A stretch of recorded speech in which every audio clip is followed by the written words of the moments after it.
Welcome to crime diaries.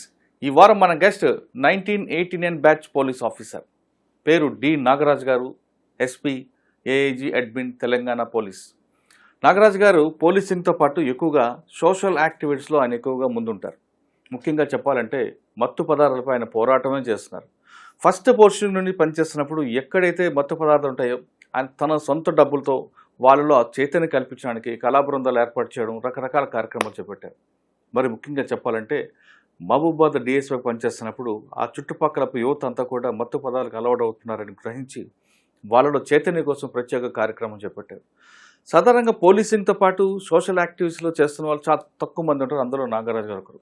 ఆ social activity కార్యక్రమం ఎందుకు చేయాలనుకున్నారు, పోలీసింగ్తో పాటు దీన్ని చేయడం వెనక ప్రజలకి ఎలాంటి ఉపయోగం ఉంటుందో విషయాన్ని నాగరాజు గారు అంటే తెలుసుకుందాం. సార్ నమస్తే అండి. నమస్కారం. డి నాగరాజు గారు. సార్ సాధారణంగా పోలీస్ అనగానే మీకు తెలిసిందే, నెత్తి మీద క్యాపు, కాకి యూనిఫామ్, చేతుల లాఠీ, బూట్లు, రఫ్గా మాట్లాడో కనిపిస్తుంటారు. కానీ మీరు చూస్తే ఎప్పుడు నవ్వుతూ ఎక్కువగా ప్రజలకి ఏం అలవాట్లు ఉన్నాయో వాటిని మాన్పించడానికి, ముఖ్యంగా మత్తు పదార్థాలకి యువత బానిస కాకుండా మీరు చేసిన కార్యక్రమాలు, అంటే పోలీసింగ్తో పాటు ఈ రెండు ట్రాక్ కరెక్ట్గా వెళ్ళడానికి మీ కృషి ఎలాగుంది, ఈ ట్రాక్ నుంచి కూడా వెనక ఉద్దేశం ఏంటంటే, ఈ రెండు ప్రశ్న సమాధానం చెప్పే ముందు డి నాగరాజు గారి కుటుంబ నేపథ్యం, పోలీస్ యూనిఫామ్ బై ఛాన్సా బై చాయిసా? మీరు గాడ్ గిఫ్ట్. అంటే యాక్చువల్గా నేను పోలీస్ కావాలని అనుకోలేదు. అంటే ఫోర్స్ ఎక్కువగా ఉండింది నా మీద. నేను మెడ్రాస్లో సెటిల్ అవ్వని మెడ్రాస్ వెళ్ళాను. అంటే ఒకసారి కుటుంబ నేపథ్యం చెప్పండి. అమ్మా నాన్న? మా ఫాదర్ ఆర్టీసీ మెకానిక్ ఉండేది. ఎక్కడ? హౌస్ మాది ఖమ్మం ప్రాపర్. అయితే మా పూర్వీకులది సూర్యాపేట.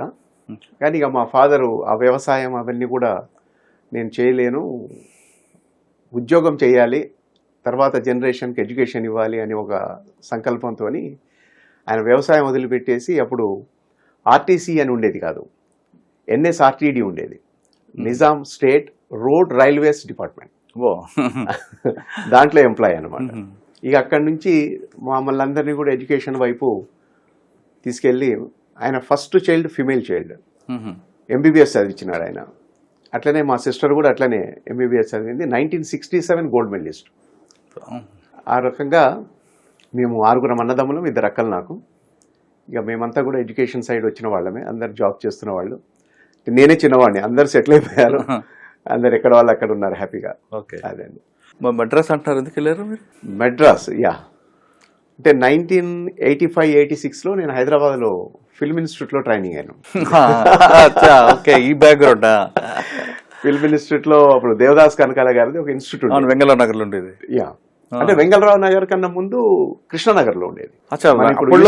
దేవదాస్ కనకాల గారితో ఒకటి, తర్వాత దుక్కుపాటి మధుసూదన్ గారు, మధుసూదన్ రావు గారు, వీళ్ళు విడిపోయిన తర్వాత దేవదాస్ కనకాల గారు పెట్టిన ఫస్ట్ ఇన్స్టిట్యూట్ అది. Film and TV institute of Andhra Pradesh ఏది ఉండేది. అప్పుడు యూసుఫ్ కూడా మన బెటాలియన్ ఉంది కదా, ఫస్ట్ బెటాలియన్, దాని పక్కన అకామిడేషన్ ఉండేది. దెన్ ఆ ర్యాంప్ ఉంటుంది కదా, అప్ వస్తుంది అక్కడ, అన్నపూర్ణ స్టూడియో కనపడుతుంది మన అక్కడ ఇన్స్టిట్యూట్ ఉండేది.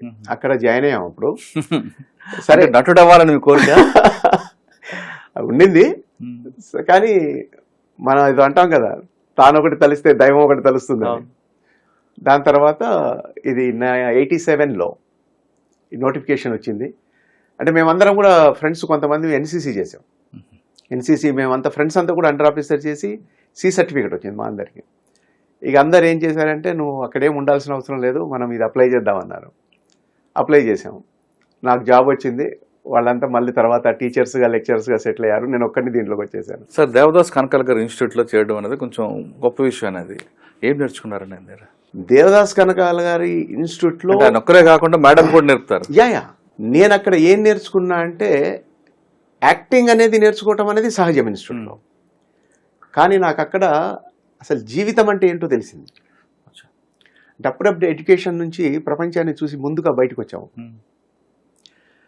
అప్పటిదాకా ఎడ్యుకేషన్లో ఉన్నప్పుడు ఏంటంటే అంత అదో రకంగా ఉంటుంది, ఆ లైఫ్ అంతా వేరుగా ఉంటుంది, ఏది పట్టించుకోము, ఏది చూడము. కానీ ఇక్కడ వచ్చిన తర్వాత అసలు లైఫ్ ఏంటి, ఎలా బతుకుతారు, ఎలా బతుకుతున్నారు, ఎలా స్ట్రగుల్ చేస్తున్నారు, అది బాగా అర్థమైంది. ఆ అర్థమైన విషయం నాకు ఇక్కడ పోలీస్ డిపార్ట్మెంట్లో పనికొచ్చింది. అప్పుడు నేర్చుకుంది. సార్, సాధారణంగా ఆయన దగ్గరకు వచ్చిన వాళ్ళకి ఆయన ముందు చెప్తారట కదా, ఇంట్లో చదువుకున్నావా లేదా, ఇంట్లో చెప్పి వచ్చావా పారిపోయి వచ్చావా, అవును ఆర్థికంగా ఉందా లేదా, మీ చేతిలో డిగ్రీ ఉంటేనే నా దగ్గర రండి, ఇది ఇది ఒక కళల ప్రపంచం అని ముందు హితబోధ చేసిన తర్వాత తీసుకుంటారు. వాస్తవానా? అవును, చెప్తాడు. ఆయన చాలా విషయాలు చెప్పేవారు ఆయన. అవును. మీకేం చెప్పారు? అంటే నేను అప్పటికే క్లాసికల్ డాన్సర్ని. అచ్చా.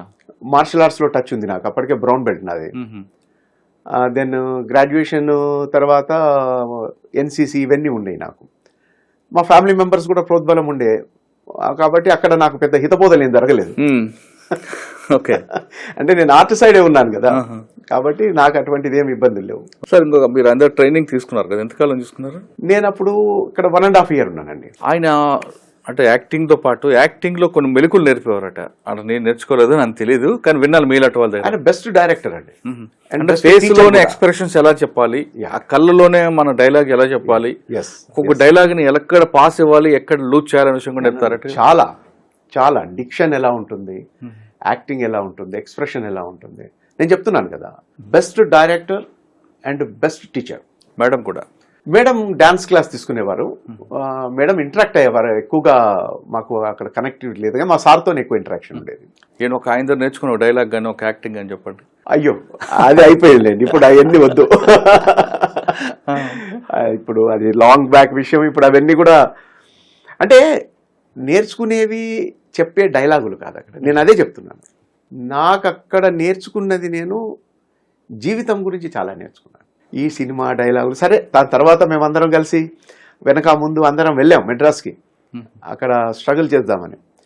కానీ అది అంత ఈజీ కాదు. సినిమాలో అదంతా ఈజీ కాదు. అది ఫ్యామిలీ బ్యాక్గ్రౌండ్ ఉండాలి, ఫ్యామిలీ ఇంట్రెస్ట్ ఉండాలి, వీళ్ళకు భయంకరమైన ఓపిక ఉండాలి, అంత శ్రమ పడాలి. ఇవన్నీ చేస్తూ చేస్తూ అట్ ద సేమ్ టైం అదృష్టం కూడా ఉండాలి. అది లేకపోతే అంత ఈజీ కాదు.